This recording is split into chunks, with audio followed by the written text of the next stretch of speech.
أكبر. أشهد أن لا إله إلا الله. أشهد أن لا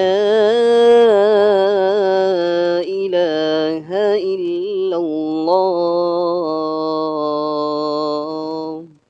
أشهد أن محمد رسول الله. أشهد أن محمد رسول الله. حي على الصلاة. حي على الصلاة. حي على الفلاح. حي على الفلاح.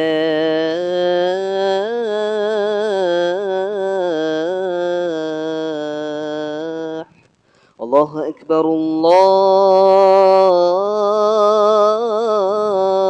الله أكبر.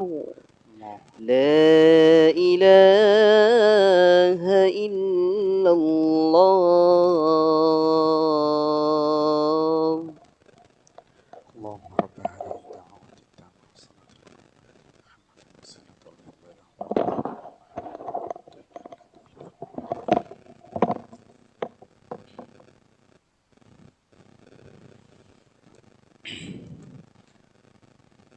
السلام عليكم ورحمة الله وبركاته.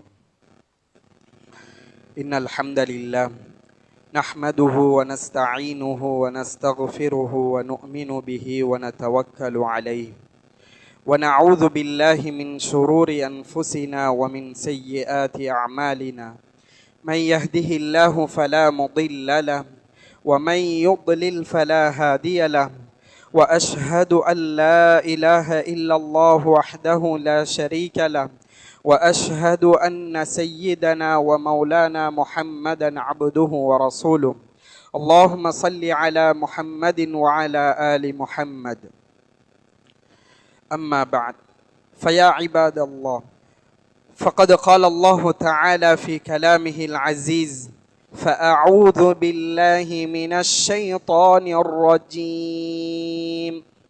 بسم الله الرحمن الرحيم.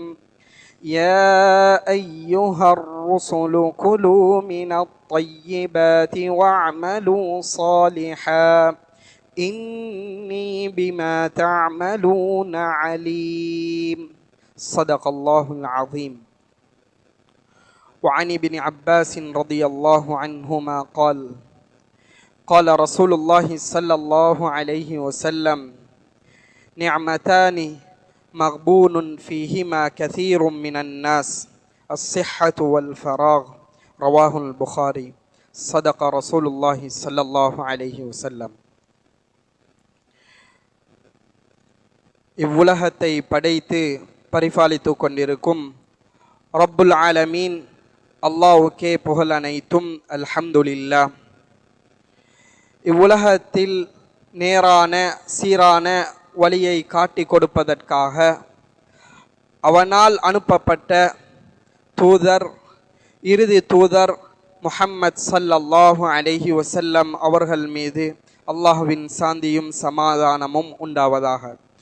அன்னாரை பின்பற்றி வாழ்ந்த சஹாபாக்கள், தாபிஊன்கள், தபஉ தாபிஈன்கள், முஃமினான முஸ்லிமான நல்லடியார்கள் கியாமத் நாள் வரைக்கும் இந்த உலகத்தில் வாழ்ந்து மரணிக்க இருக்கின்ற அனைவர்கள் மீதும் அல்லாஹ்வின் ரஹ்மத்தும் மக்ஃபிரத்தும் உண்டாவதாக. புனித ஜும்ஆவுடைய கடமையை நிறைவேற்றுவதற்காக அல்லாஹ்வுடைய இல்லத்தில் நேர காலத்துடன் வந்து இஅ்திகாஃபுடைய நியத்தை வைத்தவர்களாக நவைத்துல் இஅ்திகாஃப ஃபீ ஹாதல் மஸ்ஜிதி லில்லாஹி தஆலா என்று கூறி அல்லாஹ்வுடைய மாளிகையில் அமர்ந்திருக்கும் அல்லாஹ்வின் நல்லடியார்களே, பெரியார்களே, வாலிபர்களே, சிறார்களே, அல்லாஹு சுப்ஹானஹு வ தஆலா எமக்கு எவைகளை எடுத்து நடக்குமாறு ஏவிருக்கின்றானோ, எவைகளை அல்லாஹ் தவிர்த்து கொள்ளுமாறு தவிர்த்திருக்கின்றானோ, ஹராமாக ஆக்கியிருக்கின்றானோ அவைகளை எமது வாழ்வில் குறிப்பாக தனிமையில் இருக்கும் சந்தர்ப்பத்தில் அல்லாஹ்வை அஞ்சி பயந்து வாழுமாறு முதலில் எனக்கும் அப்பால் உங்களுக்கும் வசியத்தும் நசீஹத்தும் செய்து கொள்கிறேன். இத்தகுல்லாஹ். அன்பின் பெரியார்களே, சகோதரர்களே, இன்று மனிதன்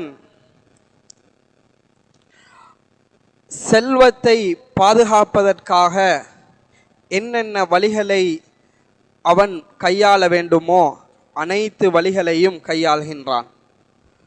அவனுடைய வாகனத்தை பாதுகாப்பதற்காக என்னென்ன வழிகளை கையாள வேண்டுமோ அனைத்து வழிகளையும் கையாள்கின்றான். ஒரு மனிதன் வீட்டை அழகான முறையில் கட்டுகின்றான். அதையும் அழகான முறையில் பாதுகாப்பதற்காக திட்டமிட்டு அழகான முறையில் கட்டுகின்றான். ஆனால் அவன் சம்பாதித்த சம்பாத்தியம், அந்த செல்வம், அந்த பணம் இல்லாமல் போகினால் மீண்டும் அந்த பணத்தை அல்லாஹ்வின் உதவியை கொண்டு சம்பாதித்து கொள்ளலாம். வீடு இடிந்து விட்டால் மீண்டும் ஒரு வீட்டை கட்டிவிடலாம். ஆனால் அல்லாஹ் தந்த அந்த ஆரோக்கியத்தை ஒரு மனிதன் இழந்துவிட்டால் மீண்டும் அந்த ஆரோக்கியத்தை முழுமையான முறையில் அவனால் சுவைக்க முடியாமல் அவன் தவிக்கக்கூடியவனாக ஆகிவிடுவான். எனவே அந்த அளவுக்கு முக்கியமான ஒன்றுதான் ஆரோக்கியம். அன்பின் பெரியார்களே, சகோதரர்களே, இந்த ஆரோக்கியம் என்பது அல்லாஹ் எங்களுக்கு தந்திருக்கக்கூடிய மிக பெரும் அமானிதம். அமானிதம் என்றால் என்ன? அமானிதம் என்பது அல்லாஹ் எங்களுக்கு தந்திருக்கக்கூடிய ஒன்றை பாதுகாப்பான முறையில் நாங்கள் பாதுகாத்து மறுமையில் அதை பற்றி அல்லாஹ் கேள்வி கணக்கு கேட்கும் போது அழகான முறையில் அந்த கேள்விக்கு பதில் சொல்வதற்கு நாங்கள் தயாராக இருக்க வேண்டும். ஆனால் எங்களுக்கு அல்லாஹ் ஆரோக்கியமான ஒரு உடலை தந்திருக்கிறான். இந்த உடலை நானும் நீங்களும் எவ்வாறு பாதுகாக்கின்றோம்? வாகனங்களை பாதுகாப்பதற்கு திட்டமிட்டிருக்கின்றோம், வீடுகளை பாதுகாப்பதற்கு திட்டமிட்டிருக்கின்றோம், சொத்து செல்வங்களை பாதுகாப்பதற்கு திட்டமிட்டிருக்கின்றோம். ஆனால் இந்த ஆரோக்கியத்தை பாதுகாப்பதற்கு எங்களில் ஒவ்வொருவரிடத்திலும் என்ன திட்டம் இருக்கின்றது? அன்பின் பெரியார்களே, சகோதரர்களே, நாங்கள் சிந்திக்க வேண்டும். குர்ஆனில் அல்லாஹு தஆலா கூறுகின்றான், ثُمَّ لَتُسْأَلُنَّ يَوْمَئِذٍ عَنِ النَّعِيمِ. உங்களுக்கு அருளப்பட்ட அந்த அருட்கொடைகளை பற்றி மறுமை நாளில் நிச்சயமாக நீங்கள் விசாரிக்கப்படுவீர்கள் என்பதாக குர்ஆனில் அல்லாஹு தஆலா கூறியிருக்கின்றான். இதற்கு கீழால், இந்த ஆயத்துக்கு கீழால் தஃப்சீர் செய்யக்கூடிய இப்னு கஸீர் ரஹிமஹுல்லா அவர்கள் கூறுகின்றார்கள், அருட்கொடை, அல்லாஹ் தந்திருக்கக்கூடிய அருட்கொடைகளில் மிக பெரும் ஒரு அருட்கொடை தான் சிஹத், ஆரோக்கியம், ஆஃபியத் என்பது. இதை பற்றி அல்லாஹ் விசாரிக்க இருக்கின்றான். அருமையான பெரியார்களே, சகோதரர்களே, நபி ஸல்லல்லாஹு அலைஹி வஸல்லம் அவர்கள் கூறியதாக இப்னு அப்பாஸ் ரலியல்லாஹு அன்ஹு அவர்கள் அறிவிக்கிறார்கள். புகாரியில் பதிவாகிய ஹதீஸ், நிஅமதானி மக்பூனுன் ஃபீஹிமா கஸீரும் மினன் நாஸ் அஸ்ஸிஹ்ஹத்து வல் ஃபராக். இரண்டு அருட்கொடைகளை அல்லாஹ் மனிதனுக்கு கொடுத்திருக்கின்றான். அதிகமான மனிதர்கள் அந்த அருட்கொடைகளை பராமுகமாக இருக்கின்றார்கள். அதை சரியான முறையில் பாதுகாக்காமல் பராமுகமாக இருந்து கொண்டிருக்கிறார்கள். அந்த இரண்டு நியமத்துகளும் என்னவென்றால் அஸ்ஸிஹ்ஹத்து வல் ஃபராக், ஓய்வு நேரமும் ஆரோக்கியமும் என்பதாக நபி அவர்கள் கூறினார்கள். ஆரோக்கியம் என்பது எவ்வளவு முக்கியத்துவம் வாய்ந்தது என்றால், நாங்கள் எல்லோரும் லா இலாஹ இல்லல்லாஹ் முஹம்மதுர் ரசூலுல்லாஹ் என்று கலிமாவை மொழிந்து இஸ்லாத்தை ஏற்றுக்கொண்ட முஸ்லிம்களாக முஃமின்களாக வாழ்ந்து கொண்டிருக்கின்றோம். அல்லாஹு தஆலா ஒரு மனிதனுக்கு கொடுக்கக்கூடிய ஆகப்பெரிய அருள் இஸ்லாம் மார்க்கத்தை பின்பற்றி வாழக்கூடிய பாக்கியம். இந்த இஸ்லாம் மார்க்கத்தை பின்பற்றி வாழக்கூடிய ஒரு முஃமினுக்கு கொடுக்கக்கூடிய இந்த பாக்கியத்திற்கு அடுத்ததாக ஒரு முஃமினுக்கு கொடுக்கக்கூடிய ஒரு முஸ்லிமுக்கு கொடுக்கப்படக்கூடிய ஆகப்பெரிய ஒரு அருள் தான் அஸ்ஸிஹத் வல் ஆஃபியா, ஆரோக்கியமும் ஆஃபியத்தும். நபி அவர்கள் கூறினார்கள், சலுல்லாஹ அல் அஃப்வ வல் ஆஃபியா, அல்லாஹ்விடம் அதிகமாக மன்னிப்பையும் ஆரோக்கியத்தையும் கேளுங்கள். ஏனென்றால் فَإِنَّ أَحَدًا لَمْ يُعْتَ بَعْدَ الْيَقِينِ, ஒரு மனிதனுக்கு அல்லாஹு தஆலா ஈமானுடைய பாக்கியத்துக்கு பின்னால் கொடுக்கப்படக்கூடிய மிக சிறந்த ஒரு பாக்கியம்தான் ஹைரம் மினல் ஆஃபியா, ஆஃபியத். இந்த பாக்கியம் ஒரு மனிதனுக்கு இல்லை என்றால், ஆஃபியத் என்ற அந்த ஆரோக்கியம் அவனுடைய வாழ்க்கையில் அல்லாஹ் கலட்டி எடுத்து விடுவான் என்றால், அப்பொழுதுதான் அந்த நிஅமத்துடைய பெருமதியை மனிதன் உணர்ந்து கொள்வான். கதுரு நிஅமதி பஅத ஜவாலிஹா, ஒரு நிஅமத் அது எங்களை விட்டும் சென்றதன் பிறகுதான் அதனுடைய பெருமதியை, அதனுடைய முக்கியத்துவத்தை நாங்கள் உணர்ந்து கொள்கிறோம். அருமையான பெரியார்களே, சகோதரர்களே, இந்த ஆரோக்கியம் எங்களுக்கு தரப்பட்டிருக்கின்றதா? அந்த ஆரோக்கியத்தை இந்த உலக வாழ்க்கையில் வாழ்வதற்காக, வசதியான முறையில் நாங்கள் வாழ்வதற்காக தரப்பட்ட ஒரு உலக காரியம் அல்ல. ஏனென்றால் நபி அவர்கள் கூறினார்கள், மறுமையில் மனிதனிடத்தில், ஒரு அடியானிடத்தில் 4 கேள்விகள் கேட்கப்படும். அந்த கேள்விகளுக்கு அவன் பதில் சொல்லாதவரை அவனுடைய கால் எட்டுக்களை முன்னால் எடுத்து வைக்க முடியாது என்று கூறினார்கள். லா தஸூலு கதம அப்தின் யௌமல் கியாம ஹத்தா யுஸ்அல், ஒரு மனிதன், ஒரு அடியானிடத்தில் 4 கேள்விகள் கேட்கப்படும். அந்த கேள்விகளுக்கு அவன் பதில் சொல்லாதவரை அவனுடைய கால் எட்டுக்களை முன்னால் எடுத்து வைக்க முடியாது.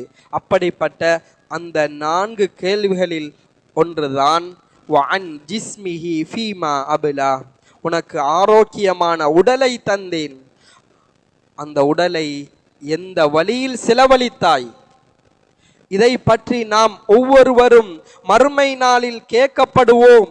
அதற்கு பதில் சொல்லியாக வேண்டும். அருமையான பெரியார்களே, சகோதரர்களே, குர்ஆனில் அல்லாஹு தஆலா கூறுகின்றான், வலா துல்கு பிஐதீக்கும் இலத் தஹ்லுகா, நீங்களே உங்களை அழிவில் போட்டுக்கொள்ள வேண்டாம், உங்களுடைய கரங்களை நீங்களே அழிவில் போட்டுக்கொள்ள வேண்டாம் என்பதாக குர்ஆனில் கூறுகின்றான். அருமையான பெரியார்களே, சகோதரர்களே, நாங்கள் சிந்திக்க வேண்டும். இந்த ஆரோக்கியத்தை எந்த அளவுக்கு பயன்படுத்துகின்றோம்? நாம் ஆரோக்கியமாக வாழ்வதற்காக என்ன திட்டமிடல்களை நாங்கள் ஏற்படுத்தியிருக்கின்றோம்? வைத்தியசாலைக்கு நாம் சென்றால் ஒவ்வொரு வகையான, ஒவ்வொரு விதமான புது புது நோய்களை நாங்கள் காணக்கூடியதாக இருக்கின்றது. சில தினங்களுக்கு முன்னால் ஒருவர் சந்திக்கும் போது சொன்னார், எனக்கு தூக்கம் வருவது என்றால் அந்த டெப்லெட்டை போட்டால்தான் எனக்கு தூக்கம் வரும். அவ்வாறு நான் அந்த டெப்லெட்டை போடவில்லை என்றால் எனக்கு தூக்கமே வராது. அது இரவில் எத்தனை மணியானாலும் எனக்கு தூக்கம் வராது. அதே போல இன்னும் ஒருத்தர் சொன்னார், எறும்பு கடித்தது, ஆனால் என்னால் இப்ப நடக்க முடியாத அளவுக்கு நான் நோய்வாய்ப்பட்டிருக்கிறேன். சாதாரணமாக எறும்பு கடித்தால் நடக்க முடியாத அளவுக்கு நாங்கள் நோய்வாய்ப்படுவோமா என்று நாங்கள் சிந்திக்கலாம். அவ்வாறு இன்று நாங்கள் நினையாத புறத்தில் நாங்கள் பல நோய்களுக்கு உள்ளானவர்களாக இருக்கின்றோம். அன்பின் பெரியார்களே, சகோதரர்களே, ஏனைய எங்களுடைய மத சகோதரர்களுடன் ஒப்பிட்டு பார்க்கும்போது எங்களுடைய விகிதாசாரம் தொற்றா நோயினால் எத்தனை வீதம் என்றால் அவர்கள் 20க்கும் 23 வீதத்திற்கும் உட்பட்டவர்களாக இருக்கின்றார்கள். அதைவிட ஒரு மடங்கு அதிகமாக எங்களுடைய உம்மத் முஸ்லிம் சமூகம் இருந்து கொண்டிருக்கிறார்கள் என்று மருத்துவ ஆய்வு கூறிக்கொண்டிருக்கின்றது. அருமையான பெரியார்களே, சகோதரர்களே, இன்று ஒவ்வொரு வீட்டிலும் குறைந்தது ஒரு நோயாளி வீதம் இருக்கின்றார்கள். அந்த அளவுக்கு எங்களுக்கு மத்தியில் நோய்கள் அதிகமாக இருக்கின்றது.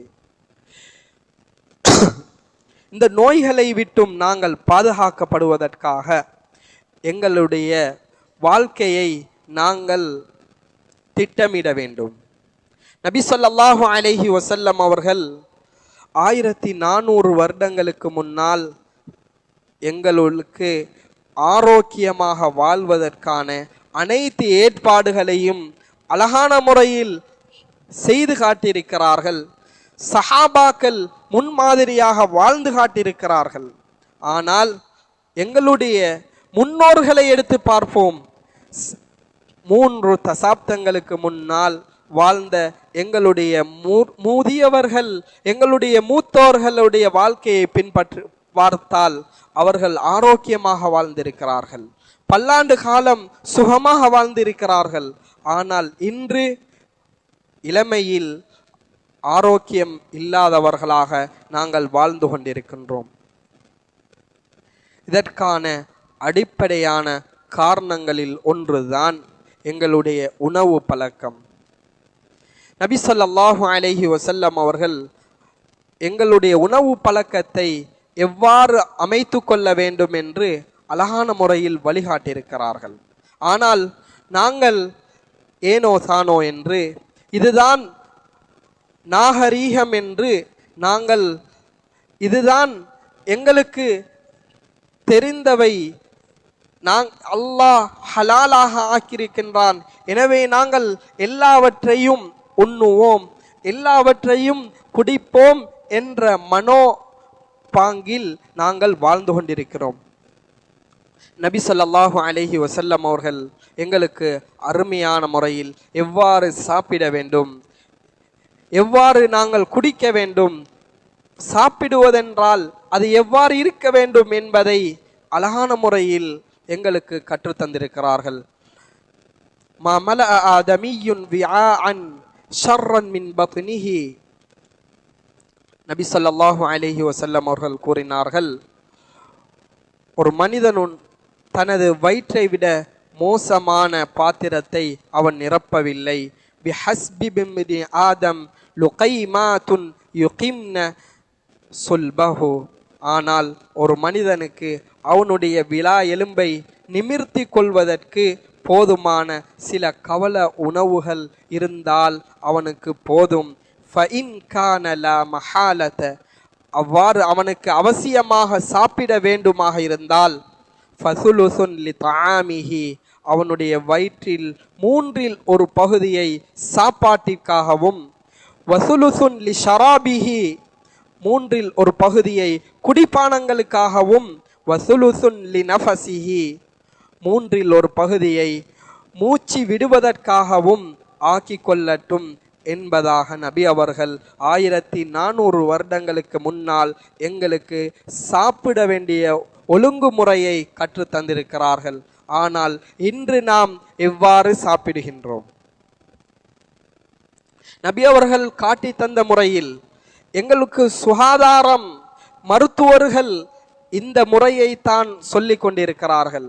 அந்த முறையில் நாங்கள் சாப்பிடுகின்றோமா, அல்லது இதெல்லாம் ஹலாலாக இருக்கின்றது என்று நாங்கள் பார்க்கின்றோமோ அனைத்து உணவுகளையும் வயிறு நிறைய நாங்கள் உண்ணுகின்றோமா? இதனால் தான் இன்று எங்களில் அதிகமானவர்கள் இளம் வயதிலும் சரி இயலாமைக்கு தள்ளப்படுகின்றார்கள். நபி ஸல்லல்லாஹு அலைஹி வஸல்லம் அவர்கள் நபி அவர்களுடைய காலத்தில் ரோம் தேசத்தை சேர்ந்த ஒரு வைத்தியர் மதீனாவுக்கு வந்து அவர் வைத்தியம் பார்ப்பதற்காக பல்லாண்டு காலமாக மதீனாவில் வாழ்கின்றார். ஆனால் சஹாபாக்களில் யாரும் அவரை சந்திக்கவில்லை, அவரிடம் யாரும் வைத்தியம் பார்ப்பதற்காக செல்லவில்லை. அதனால் நபி அவர்களை சந்தித்து அவர் கேட்கின்றார், யாருமே என்னிடம் மருந்தெடுப்பதற்காக வாராக இல்லை என்பதாக கூறுகின்றார். அதுக்கு பின்னால் நபி அவர்கள் அவரை பார்த்து சிரித்து விட்டு கூறினார்கள், நாங்கள் வயிறு நிறைய சாப்பிட மாட்டோம், பசிக்காமல் சாப்பிட மாட்டோம், அது மட்டுமல்ல வயிறு நிறைவதற்கு முன்னால் சாப்பாட்டிலிருந்து கைகளை எடுத்து விடுவோம் என்பதாக கூறினார்கள் என்பதாக ஒரு சம்பவம் பதிவாகி இருக்கின்றது. எனவே எங்களுடைய சாப்பாட்டு ஒழுங்குமுறை, எங்களுடைய உணவு பழக்கம் சரியாக இருக்குமாக இருந்தால் அது எல்லா விடயங்களுக்கும், நாங்கள் ஆரோக்கியமான முறையில் வாழ்வதற்கும், அல்லாஹ்வை அழகிய முறையில் இபாதத் செய்வதற்கும் மிகவும் உதவியாக இருக்கும். குர்ஆனில் அல்லாஹு தஆலா யா அய்யுஹர் ருசுல், நபிமார்களே ரசூல்மார்களே என்று ரசூல்மார்களை விழித்து அல்லாஹு தஆலா கூறுகின்றான், குலூ மினத் தய்யிபாத், நல்லவைகளை மனமானவைகளை நீங்கள் சாப்பிடுங்கள், வஅமலு சாலிஹா, நல்ல அமல்களை செய்யுங்கள், இன்னி பிமா தஅமலூன அலீம், நிச்சயமாக நீங்கள் செய்யக்கூடிய ஒவ்வொரு விடயத்தையும் அல்லாஹ் நன்கறிந்தவனாக இருக்கின்றான் என்பதாக கூறினார். அருமையான பெரியார்களே, சகோதரர்களே, இந்த குர்ஆனுக்கு தஃப்சீர் செய்யக்கூடிய, இந்த ஆயத்துக்கு தஃப்சீர் செய்யக்கூடிய உலமாக்கள் கூறுகின்றார்கள், நல்ல முறையில் மனமான சாப்பாடுகளை, ஹலாலான தூய்மையான எந்த சாப்பாடுகளை, எந்த உணவுகளை நாங்கள் சாப்பிட்டால் எங்களுடைய உடலுக்கு ஆரோக்கியமாக இருக்குமோ, எங்களுடைய உடம்புக்கு எந்த ஒரு நோயையும் ஏற்படுத்தாதோ அப்படிப்பட்ட உணவுகளை நாங்கள் சாப்பிடுவோமாக இருந்தால் வஅமலு சாலிஹா, நாங்கள் நல்ல முறையில் இபாதத் செய்வதற்கு அது உறுதுணையாக இருக்கும், அது உதவியாக இருக்கும்.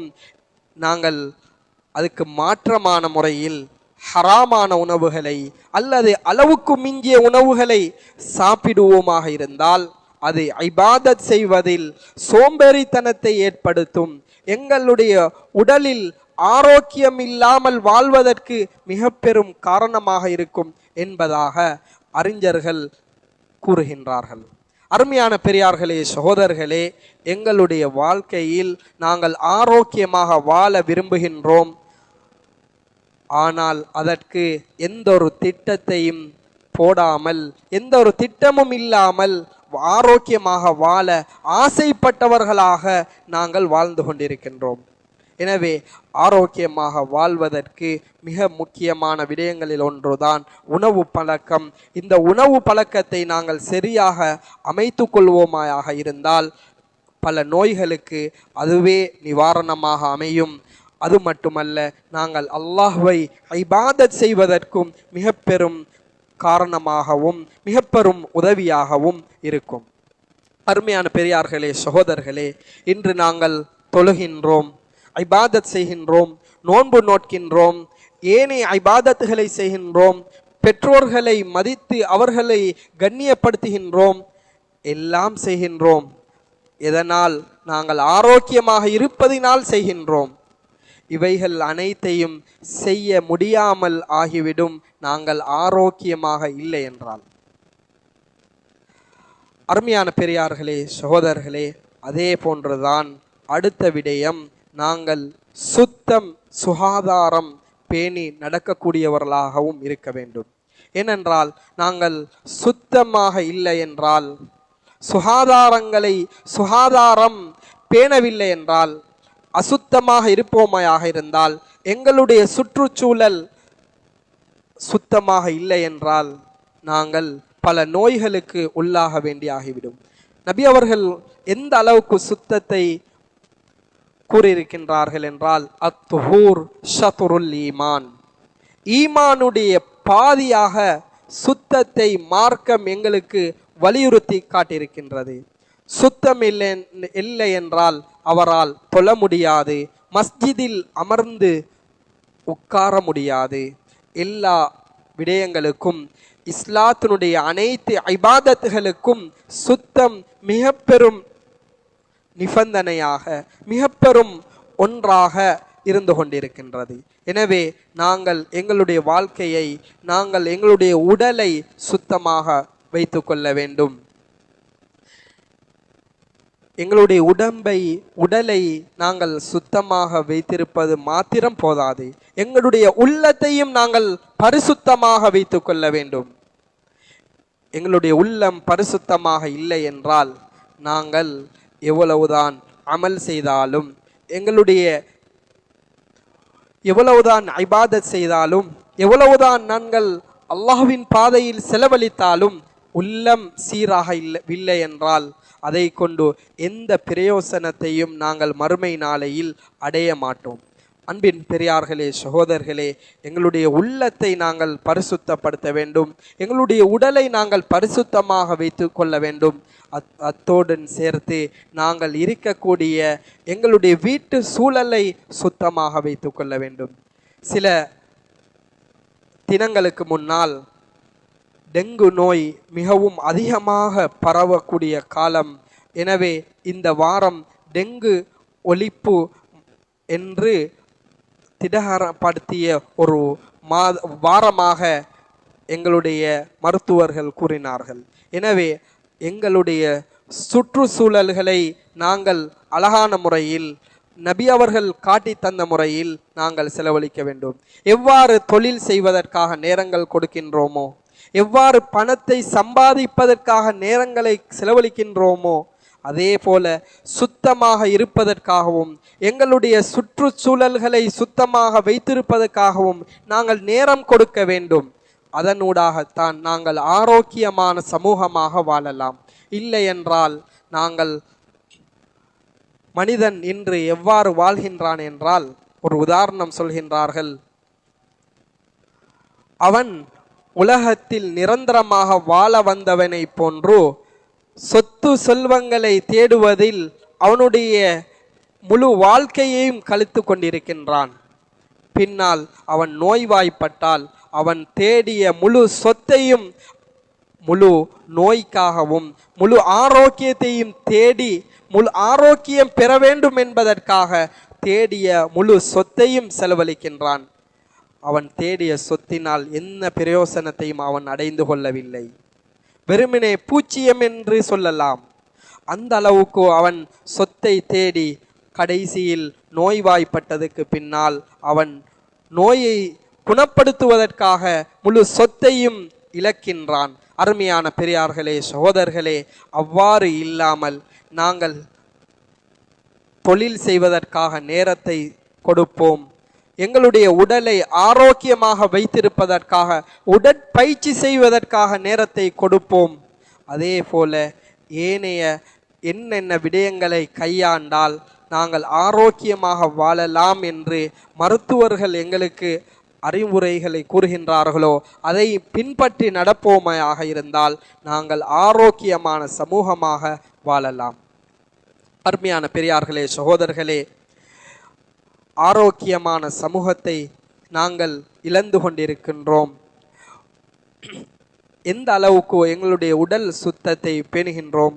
நபி ஸல்லல்லாஹு அலைஹி வஸல்லம் அவர்கள் எந்த அளவுக்கு பேணுமாறு எங்களுக்கு வலியுறுத்தி கூறியிருக்கிறார்கள் என்பதற்கு ஒரே ஒரு நியமத்தை நாங்கள் எடுத்து பார்ப்போம். அல்லாஹ் தந்திருக்கக்கூடிய எங்களுடைய முழு உடலும் ஒரு நியமத். அதிலும் குறிப்பாக எங்களுடைய பற்கள் என்பது மிக பெரும் ஒரு நியமத். சொல்வார்கள், பல் போனால் சொல் போகிவிடும் என்பார்கள். நபி அவர்கள் இந்த பல் சுத்தம், மிஸ்வாக் செய்வதை எந்த அளவுக்கு வலியுறுத்தியிருக்கார்கள் என்றால், லவுலா அன் அஷுக்க அலா உம்மதி லஅமர்தஹும் பிஸ்ஸிவாக் இன்த குல்லி ஸலாத்தின். நபி அவர்கள் கூறினார்கள், என்னுடைய உம்மத்துக்கு அது பாரமாக சிரமமாக இருக்கும் என்று நான் நினைக்கவில்லை என்றால் ஒவ்வொரு தொழுகைக்கு முன்னாலும் மிஸ்வாக் செய்யும் பழக்கத்தை, பல்லை சுத்தம் செய்யும் பழக்கத்தை நான் கடமையாக ஏற்பேன் என்பதாக நபி அவர்கள் கூறியிருக்கிறார்கள். நபி அவர்கள் ஆயிஷா ரதியல்லாஹு அன்ஹா அவர்கள் கூறுகிறார்கள், நபி அவர்கள் வீட்டுக்கு வரும்போது என்ன சுன்னாவை கடைபிடிப்பார்கள் என்று ஆயிஷா ரதியல்லாஹு அன்ஹா அவர்களிடம் கேட்கப்பட்ட போது கூறினார்கள், நபி அவர்கள் வீட்டினுள் நுழையும் போது சலாம் சொல்லி மிஸ்வாக் செய்தவர்களாக, துஆக்களை ஓதியவர்களாக வீட்டினுள் நுழைவார்கள் என்பதாக கூறினார்கள்.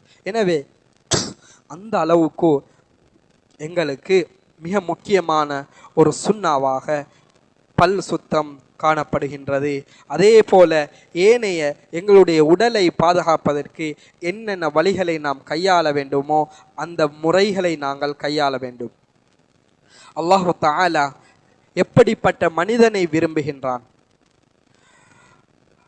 எப்படிப்பட்ட ஒரு முஃமினை விரும்புகின்றான் என்றால், அல் முஃமினுல் கவி கைருன் வ அஹப்பு இலல்லாஹ் மினல் முஃமினி தஈஃப் வ ஃபீ குல்லின் கைருன்.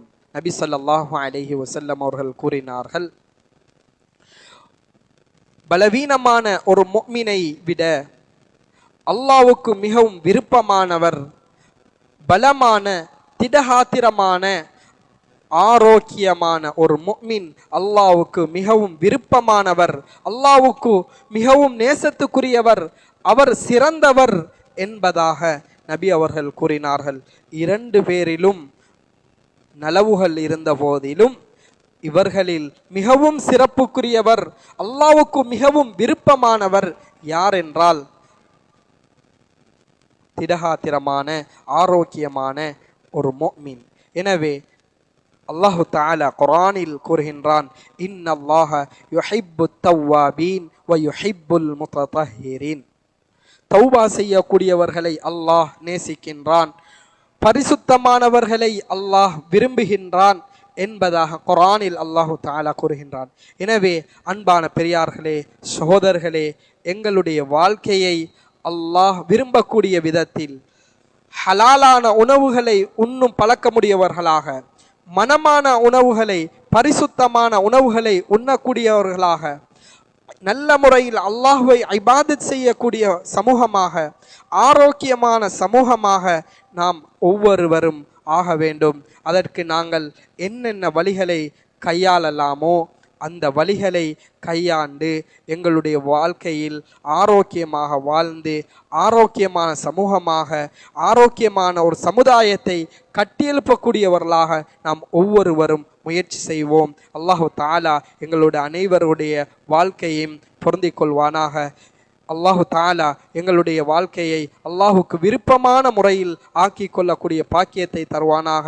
அல்லாஹு தஆலா எங்களுடைய அனைவருடைய பாவங்களை மன்னிப்பாயாக. யா அல்லாஹ், எங்களுடைய சிறிய பாவங்கள், பெரிய பாவங்கள், அனைத்து விதமான பாவங்களை மன்னிப்பாயாக. யா அல்லாஹ், எங்களை பொருந்திக் கொள்வாயாக.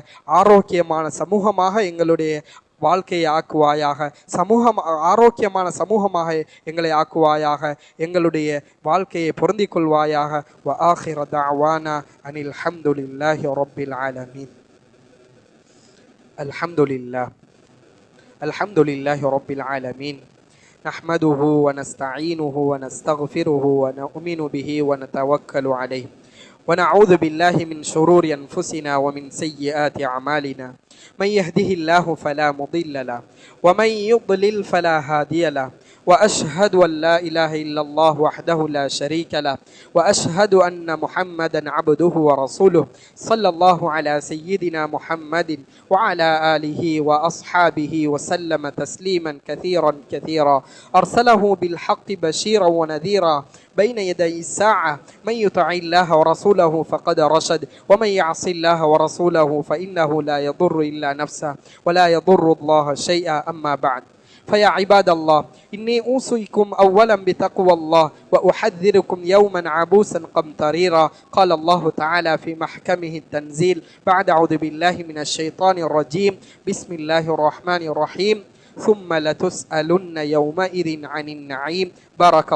بارك الله لنا ولكم بالقرآن العظيم، ونفعنا وإياكم بالآيات والذكر الحكيم. أقول قولي هذا أستغفر الله لي ولكم فاستغفروه إنه هو الغفور الرحيم.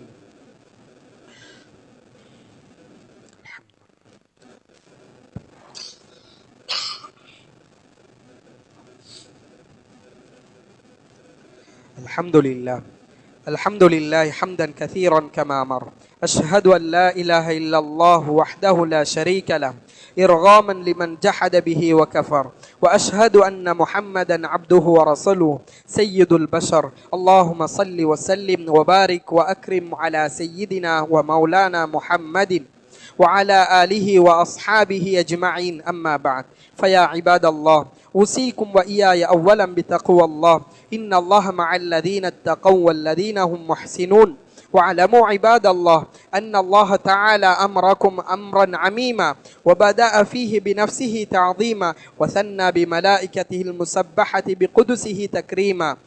قال الله تعالى في القرآن العظيم: إن الله وملائكته يصلون على النبي يا أيها الذين آمنوا صلوا عليه وسلموا تسليما. اللهم صل وسلم على سيدنا محمد عبدك ورسولك. قال النبي صلى الله عليه وسلم: أرحم أمتي بأمتي أبو بكر، وأشدهم في أمر الله عمر، وأصدقهم حياء عثمان، وأقضاهم علي رضي الله عنهم، وعن الستة الباقين من العشرة المبشرة، وعن السبتين الشهيدين الكريمين سيدي شباب أهل الجنة الحسن والحسين سيدا شباب أهل الجنة، وعن الزهراء البطول فاطمة بنت رسول الله صلى الله عليه وسلم رضي الله عنهم أجمعين. اللهم ارض عن الإمامين المتطهرين عن الأدناس عمي نبيك محمد، عمي نبيك حمزة والعباس، وعن أزواجه الطاهرات أمهات المؤمنين، وارض عنا معهم برحمتك يا أرحم الراحمين. اللهم اغفر للمؤمنين والمؤمنات والمسلمين والمسلمات الأحياء منهم والأموات. اللهم اجرنا من النار، اللهم اجرنا من النار، اللهم اجرنا من النار. اللهم أيد الإسلام وأنصاره، وأذل الشرك وأشراره.